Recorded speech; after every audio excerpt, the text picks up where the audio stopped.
Hello student, स्वागत करता हूं आप सभी को आपका अपना ऑनलाइन प्लेटफॉर्म अजूबा मैथ पर। अगर हमें आप यूट्यूब पर देख रहे हैं तो यूट्यूब का पेज को फॉलो कीजिए, या तो फेसबुक पर देख रहे हैं तो फेसबुक को पेज को फॉलो कीजिए। और चलिए, आज है सामाजिक विज्ञान और सामाजिक विज्ञान का पहला सवाल। और सवाल नंबर 1 स्क्रीन पे दिखा रहा है, आप पढ़िए और इसका आंसर जवाब दीजिए फटाफट। और कहिए, देखिए बता रहा है, कह रहा है 1 नंबर में, ग्राम कचहरी में मुकदमे सुलझाए जाते हैं।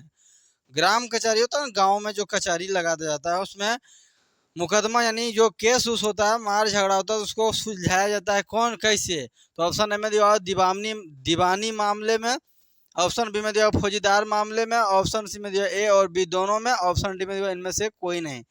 तो ग्राम कचहरी में जो है केस को सुलझाया जाता है ऑप्शन ए यानी दीवानी मामले में। कौन सा मामले में? दीवानी मामले में। दीवानी मामले में जो सुलझाने वाला रहता है, जिसको हम लोग वोट दे के जिताते हैं, सरपंच साहब ही उस केस को सुलझाता है।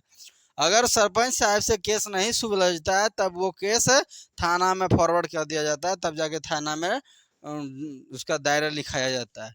तो इसका ऑप्शन नंबर हो जाएगा ए, दीवानी मामले में। नेक्स्ट अगला सवाल हो जाएगा सवाल नंबर 2। और दूसरा नंबर सवाल देखिए, कह रहा है कि राज्यपाल की नियुक्ति कौन करता है? मुख्यमंत्री होता है, मुख्यमंत्री से ऊपर जो है राज्यपाल होता है, एक उप मुख्यमंत्री भी होता है। तो राज्यपाल जो है राज्य के द्वारा चुनता है, उसको राज्यपाल की नियुक्ति यानी शपथ ग्रहण कौन करता देता है? तो ऑप्शन ए में दिया हुआ प्रधानमंत्री, ऑप्शन बी में दिया हुआ मुख्यमंत्री, ऑप्शन सी में दिया हुआ राष्ट्रपति, ऑप्शन डी में दिया हुआ उपराष्ट्रपति। तो इसका आंसर हो जाएगा राष्ट्रपति, जो कि ऑप्शन नंबर में दिया हुआ है सी में। कौन देता है? तो राष्ट्रपति जो है राज्यपाल की नियुक्ति करता है। तो ऑप्शन नंबर सी हो जाएगा इसका आंसर। नेक्स्ट अगला सवाल नंबर 3। तीसरा नंबर सवाल स्क्रीन पे दे रहा है, और आप अगर देख रहे हैं, अगर इस थैम्बोल देख के आ गए हैं तो पूरा सेट को लगाएं, और लास्ट में कमेंट करके आप बताइएगा कि कितना सा हमारा सही होता है 15-14 सवाल में। तो तीसरा सवाल में दे रहा है कि निम्न में से कौन पंचायत की व्यवस्थापिका सभा है? वास्तविका सभा है। पंचायत को कौन सा सभा मतलब व्यवस्था कर सकता है? तो ऑप्शन ए में दिया हुआ है ग्राम सभा, ऑप्शन बी में दिया हुआ है ग्राम रक्षा दल, ऑप्शन सी में दिया हुआ है ग्राम कचहरी, ऑप्शन डी इनमें से कोई नहीं। तो ऑप्शन ए में देखिए ग्राम सभा। ग्राम सभा जो होता है ना, गांव वाले मिल के सभा कर लेते हैं, 10 आदमी मिलता है, वो ग्राम सभा हो जाता है। जैसे कोई भी पूजा पाठ करना है तो ग्राम सभा करता है, वो अपने गांव वाले मिल लेता है, लेकिन उसमें पंचायत से कोई मतलब नहीं रहता, उतना मतलब ज़्यादा नहीं रहता है। दूसरा में दिया हुआ ग्राम रक्षा दल। तो ग्राम रक्षा दल अपने गांव की रक्षा करने के लिए अपने गांव में 10 गो नवयुवक का कमेटी होता है, उसको कहते हैं ग्राम रक्षा दल। तो वो पंचायत लेवल पर नहीं होता है। तीसरा ऑप्शन में दिया, ऑप्शन सी में दिया ग्राम कचहरी। तो अभी आपको 1 नंबर में जो अवसर बता रहे थे, ग्राम कचहरी, जो केस को मुकदमे को सुलझाया जाता है दीवानी तौर पर, उसी को कहते हैं ग्राम कचहरी, पंचायत की व्यवस्था दिया गया जाता है ऑप्शन नंबर सी में। किस में दिया जाता है? तो ग्राम कचहरी में। ग्राम कचहरी में, जो कि ऑप्शन नंबर सी में हो जाएगा इसका आंसर, सही आंसर हो जाएगा। ग्राम कचहरी ही पंचायत की व्यवस्था होता है।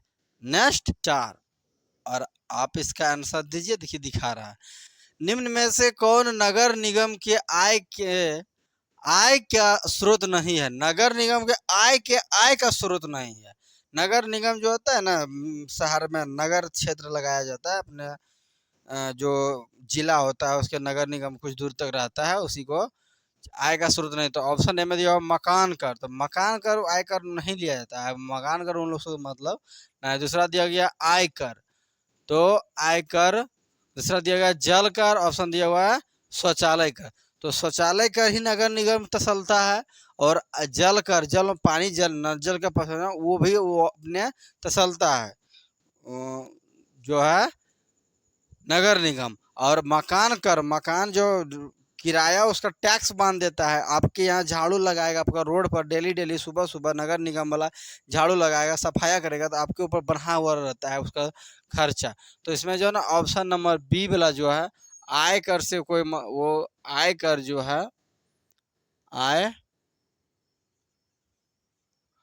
आयकर जो है स्रोत नहीं रहता है नगर निगम के लिए। तो इसका आंसर हो जाएगा option number B.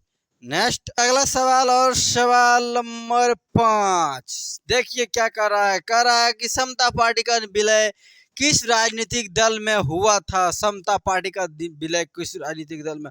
Option number A में दिया हुआ राष्ट्रीय जनता दल, ऑप्शन बी में Bahujan Samaj party, option C में Janata Dal United, option D में दिया भारतीय जनता पार्टी थी। ये दल समता दल जो आज जनता किसमें हुआ था, जनता दल यूनाइटेड जनता दल यूनाइटेड में जो है समता दल ऑप्शन पार्टी का विलय हुआ था, जो कि ऑप्शन नंबर सी में दिया हुआ है। Next question number 6। छठा नंबर क्वेश्चन में देखिए कह रहा है श्रीलंका कब आजाद हुआ था। श्रीलंका जो है गुलाम था, उसको वो कब आजाद हुआ था। तो ऑप्शन में दिया 1947 में, ऑप्शन बी में दिया 1948 में, ऑप्शन सी में दिया 1949 में, ऑप्शन डी दिया 1950 में। तो इसका आंसर हो जाएगा ऑप्शन नंबर बी, यानी 1948 ईस्वी में श्रीलंका आज़ाद हुआ था। देखिए ऑप्शन में सिर्फ 47, 48, 49 दिया होता है, लेकिन कब आज़ाद हुआ वो नहीं बताया। तो देखिए इसका आंसर हो जाएगा 4 फरवरी। कितना को, 4 फरवरी 1948 को श्रीलंका जो है ब्रिटेन से या आज़ाद हो गया था। अच्छा आप बताइए हमारा भारत कब आज़ाद हुआ था, इसका कमेंट करके आप बताइएगा हमारा भारत कब आज़ाद हुआ था। नेक्स्ट सवाल और सवाल नंबर 7 और 7वां नंबर सवाल में दे रहा है कि दक्षिण अफ्रीका के प्रथम अश्वेत राष्ट्रपति कौन थे। ऑप्शन ए में दिया एन क्रूमा, ऑप्शन बी में दिया जनरल पिनोशो, ऑप्शन सी में दिया नेल्सन मंडेला, ऑप्शन डी में दिया अब्राहम लिंकन। तो इसका आंसर हो जाएगा ऑप्शन नंबर सी, नेल्सन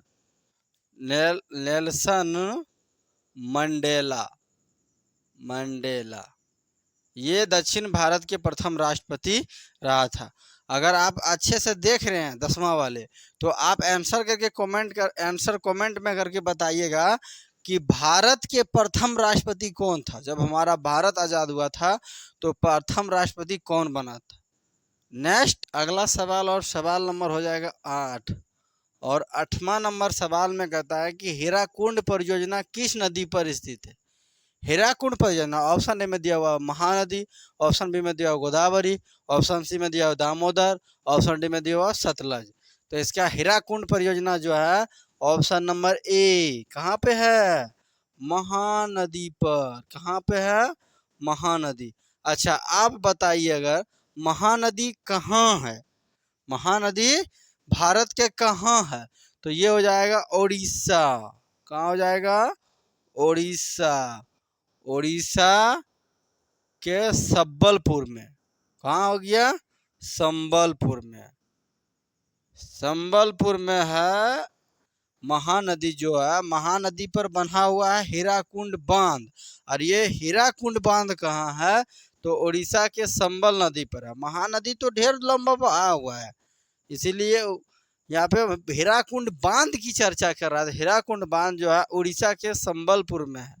अगर आप याद है तो अच्छी बात है, अगर नहीं याद है तो लिख लीजिए कमेंट आंसर। नेक्स्ट अगला क्वेश्चन नंबर हो जाएगा 9 और 9 नंबर क्वेश्चन में कहता है कि सीमेंट उद्योग का कच्चा माल क्या है। ये आप भी जानते होंगे, सीमेंट जो बनता है उस उद्योग का कच्चा माल क्या है, क्या चीज़ से वो सीमेंट तैयार किया जाता है। कच्चा माल रहेगा पहले तभी न तैयार होगा। तो ऑप्शन ए में दिया हुआ चूना पत्थर, ऑप्शन बी में दिया हुआ बॉक्साइट, ऑप्शन सी में दिया हुआ है ग्रेनाइट, ऑप्शन डी में दिया हुआ लोहस्क।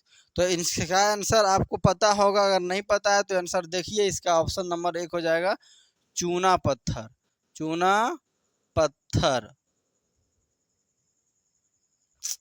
गलत लिखा जाता है, पत्थर। चूना पत्थर इसका कच्चा माल है। और नेक्स्ट सवाल और सवाल नंबर हो जाएगा 10 और 10वां नंबर सवाल देखिए कर रहा है कि भारत में सबसे बड़ा लौह अयस्क उत्पादक राज्य कौन है। लौह अयस्क मतलब लोहा का उत्पादन करने वाला राज्य। भारत में कितने राज्य हैं, तो 28 राज्य है। 28 राज्य में सबसे उस राज्य का नाम बताइए जो लोहा में सबसे अग्रणीय है, यानी सबसे आगे है उत्पादन करने में। ऑप्शन को ए में कर्नाटक, ऑप्शन बी में उड़ीसा, ऑप्शन सी में झारखंड, ऑप्शन डी में महाराष्ट्र। तो इसका आंसर हो जाएगा option number B, Orissa. Odisha जो है लोहा में सबसे ज़्यादा उत्पादक करता है। और कभी कहीं पे झारखंड भी मिलेगा, लेकिन आपको झारखंड में नहीं मारना है, क्योंकि झारखंड जो है कोयला के उत्पादन में सबसे आगे अग्रणीय है। नेक्स्ट आ जाएगा 11, और 11वां नंबर सवाल में क्या कहता है, देखिए पढ़ के देखिए, आप बता रहा है, कह रहा है भूकंप संभावित क्षेत्रों में भवनों की आकृति कैसी होनी चाहिए। भूकंप जहाँ पे आता है, माँ भवन यानी घर किस तरह से बनाना चाहिए। ऑप्शन ए में देखो अंडाकार, ऑप्शन ए में अंडाकार, अंडाकार रहेगा बाबू आपका घर भूकंप क्षेत्र में, तो थोड़ा को भूकंप आएगा आपका घर को पलटा के चल जाएगा, कोई फायदा नहीं होगा। तो ऑप्शन नंबर गलत ए है। ऑप्शन बी में दिया हुआ त्रिभुजाकार, देखो त्रिभुजाकार अगर नीचे पट्टी चौड़ा है तब तो ठीक है, अगर ऐसे है तब तो ठीक है, और नहीं कहीं नीचे छोटा है ऊपर चौड़ा है तब तो गया काम से, इसलिए ये भी ऑप्शन नहीं चलेगा। ऑप्शन सी में दिया हुआ है चौकोर, चौकोर भी नहीं रहेगा, क्योंकि चौकोर रहेगा तो पलट जाएगा। तो ऑप्शन डी में दिया हुआ है आयताकार, कैसा दिया हुआ है, ऑप्शन डी में दिया हुआ आयताकार। तो ज़्यादा करके घर यहाँ पे भूकंप क्षेत्र में आयताकार होता है। कैसा होता है, आयताकार होता है। अगर दूसरा की बात किया जाए तो वो हो जाएगा त्रिभुजाकार। नेक्स्ट और सवाल नंबर हो जाएगा 12, और 12वां नंबर सवाल देखिए क्या कहता है, कहता है बाढ़ का प्रमुख कारण क्या है। ऑप्शन ए में दिया जल का अधिकता, ऑप्शन बी में दिया नदी तल पर मलबों का निक्षेपण, ऑप्शन सी में दिया वर्षा की अधिकता, ऑप्शन डी में इनमें से सभी। तो इसका आंसर हो जाएगा option number D, option number D हो जाएगा, इनमें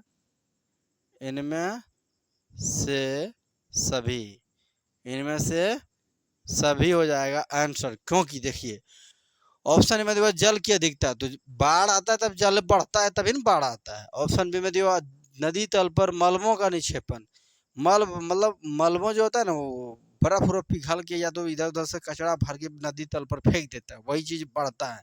ऑप्शन सी में देखो वर्षा की अधिकता, तो सबसे मेन कारण यही है, सी नंबर वर्षा की अधिकता। वर्षा अधिक होगा तभी ना बाढ़ आएगा, जब वर्षा अधिक होता है तो जल की अधिकता बढ़ता है और मलबता तल दुहाता है, तो सब मिल के जाते बाढ़ बन जाता है, और बाढ़ इधर से उधर यानी उत्तरी बिहार जैसे भास रहा है, नेपाल भास दुहा रहा है, क्या बाढ़ के कारण से, पानी के कारण से। तो इसका आंसर हो जाएगा ऑप्शन नंबर डी, इनमें से सही। आज यहीं तक 12 ही सवाल रहेगा, और अगर आप 12 का 12 सवाल देखे हैं तो आप कमेंट में करके बताइए कि आपका कितना सही हो रहा है। और अगर अच्छा लगता है तो वीडियो को लाइक और एक बार चैनल को सब्सक्राइब कर लीजिए, और एक प्यारा सा कमेंट भी कर दीजिए। मिलते हैं फिर अगले वीडियो में, तब तक के लिए बाय बाय।